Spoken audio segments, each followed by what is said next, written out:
Eh bien, rebonjour tout le monde. Alors aujourd'hui, ce que je vais vous proposer, c'est tout simplement, on va juste voir comment sont les paramètres sur notre Amazfit Stratos 3 et donc comment effectuer le paramétrage. Donc vous allez voir, c'est assez simple. Si elle veut bien se mettre en route, normalement quand on double-clique dessus, c'est censé faire apparaître le menu. Bon, c'est pas le cas, ce sera pour une autre fois. Donc ici, on va retrouver les différents écrans qu'on peut retrouver sur la montre, donc je vous le rappellerai pas puisque c'était sur une autre vidéo. Et on va donc s'intéresser ici au paramétrage. Donc un des derniers écrans qu'on va voir ici, c'est celui que vous avez juste sous les yeux ici, où on va pouvoir passer en mode nuit, en mode ultra, le paramétrage qu'on va voir, mode avion pour pas être dérangé, rétroéclairage et désactiver le rétroéclairage quand on bouge la montre. Alors, ici vous avez vu, j'ai activé le démarrage de la montre via le double tactile. Alors, le temps que la mise au point se fasse correctement, voilà. Donc ici, on va pouvoir gérer la connexion à la fois Wi-Fi et Bluetooth. Donc là, je ne vais pas le faire, mais c'est assez simple. Sachez que quand vous allez effectuer la connexion Wi-Fi, il va vous demander le mot de passe de la borne et ce mot de passe, vous devrez le rentrer depuis l'application sur le téléphone. Alors, possibilité de descendre avec le tactile ou bien évidemment avec les petites touches qui sont sur le côté qu'on voit ici, bas, haut.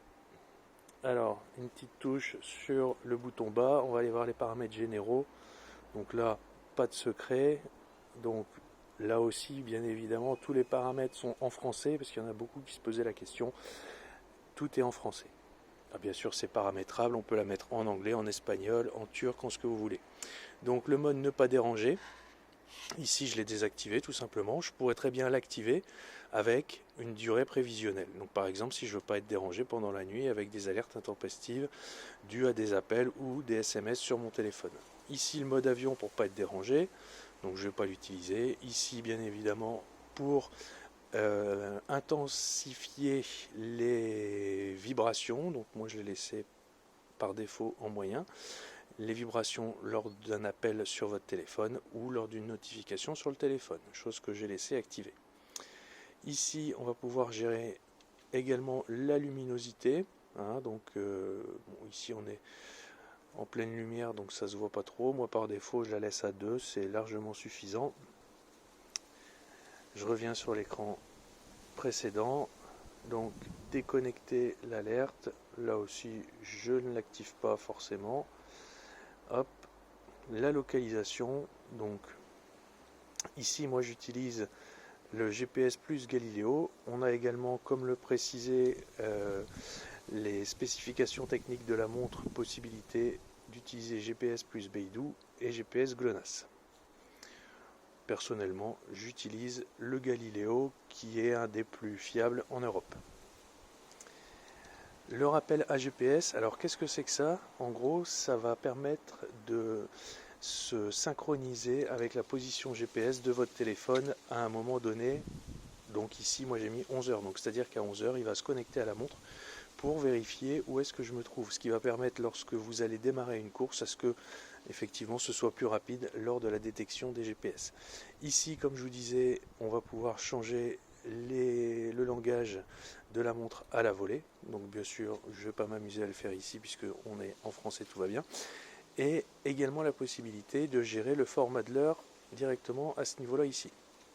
Alors, personnellement, j'avais été un petit peu embêté avec ce format de l'heure que vous voyez là, puisque suite à une réinitialisation de la montre, malgré que je sois passé en 24 format de l'heure ici et que sur mon téléphone j'étais bien en 24, il était resté en 12 heures. Bon, j'ai dû la réinitialiser, ça m'est arrivé une fois au début, depuis j'ai plus jamais eu de problème. Retour en arrière, les préférences. Donc là aussi, ça va permettre, lorsque vous soulevez le poignet, d'allumer automatiquement le rétroéclairage ou alors directement de prévoir quand il va s'allumer. Là, ce que je vous disais tout à l'heure, quand j'appuie 2 fois pour déverrouiller la montre, il me suffit d'appuyer 2 fois sur l'écran et ça déverrouille automatiquement la montre. Ici, je vais pouvoir également changer le cadran en paramétrant éventuellement une seconde aiguille, chose qu'on peut faire aussi depuis l'application sur le téléphone.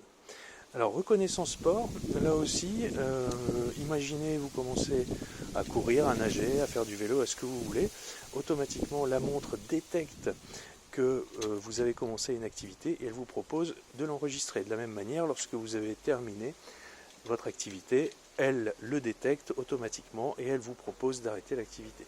Ces deux modes sont désactivés pour le moment, parce que moi je sais quand j'en fais et quand j'arrête d'en faire. Ici, ça me permet de synchroniser manuellement la montre avec le téléphone. Et ici, j'ai activé la synchronisation automatique. Donc, c'est-à-dire que dès que je lance l'application sur le téléphone, automatiquement, il me fait la synchronisation. Alors ici, on peut avoir d'autres fonctions pour notre montre, donc notamment le passage en mode ultra. Donc ça, je vous montrerai lors d'une prochaine vidéo. Mais en passant en mode ultra, théoriquement, la batterie doit tenir beaucoup plus longtemps. Donc ça, j'avoue que j'ai pas encore testé. Pour l'instant, je suis en mode normal et j'avoue que en pratiquant une activité sportive 1 heure par jour, on tient facilement 3-4 jours et sans rien faire, on peut facilement tenir une semaine. Je peux également la forcer à redémarrer en passant par là, la forcer à s'éteindre en passant par là, et si jamais vous avez un bug avec la montre, ce qui m'est déjà arrivé au début, plus maintenant, vous pouvez la réinitialiser à la valeur d'usine. Donc ça c'est pas mal aussi si jamais vous avez un petit bug. Ici le à propos, donc on retrouve le modèle de notre montre, la version de la ROM. Donc aujourd'hui on est en février 2020, la version c'est la 4240. Il n'y en a pas eu depuis un petit mois maintenant. Donc peut-être bientôt une prochaine mise à jour, sachant qu'il y en a quand même assez régulièrement sur ce modèle. Donc mise à jour ici pour forcer la mise à jour si jamais il y en avait une à effectuer. Là il va vérifier, mais il va voir qu'aucune mise à jour n'est proposée par la montre. Je viens de tester juste avant de faire la vidéo. Il va rien trouver. Voilà. Alors ici commentaire, ça permet d'envoyer automatiquement des éléments d'information au fournisseur de la montre, donc à Amazfit, lorsque vous avez une erreur, avec les logs d'erreur directement. Bon, là aussi je l'ai activé, mais c'est pas forcément intéressant. Et le labo Wami qui va permettre de collecter les données sportives, cardiaques, etc., etc. Chose que j'ai désactivée puisque ça n'intéresse pas nos amis chinois. Hop, et on a fait le tour du paramétrage. Donc pour revenir à l'écran général, on presse sur le bouton retour. Donc pour rappel, valider, c'est le bouton qu'on va retrouver en haut à droite, et pour revenir en arrière, c'est le bouton qu'on va retrouver en bas à droite, avec pour naviguer soit le tactile, soit les petits boutons haut et bas ici. Donc voilà, terminé pour la présentation du paramétrage. Sur la prochaine vidéo, je vous montrerai quelles sont les différences de tracé et d'altitude entre notre Amazfit que vous voyez ici et une Fenix 5 ou une Suunto. Et on verra que notre petite Stratos finalement est celle qui s'en sort parmi le mieux, en tout cas mieux que la Fenix 5 et quasiment au même niveau que la Suunto. Donc ça sera pour une prochaine vidéo. Voilà, j'espère que ça vous aura plu. N'hésitez pas à laisser un petit pouce bleu et un commentaire si vous avez apprécié, et je vous dis à bientôt.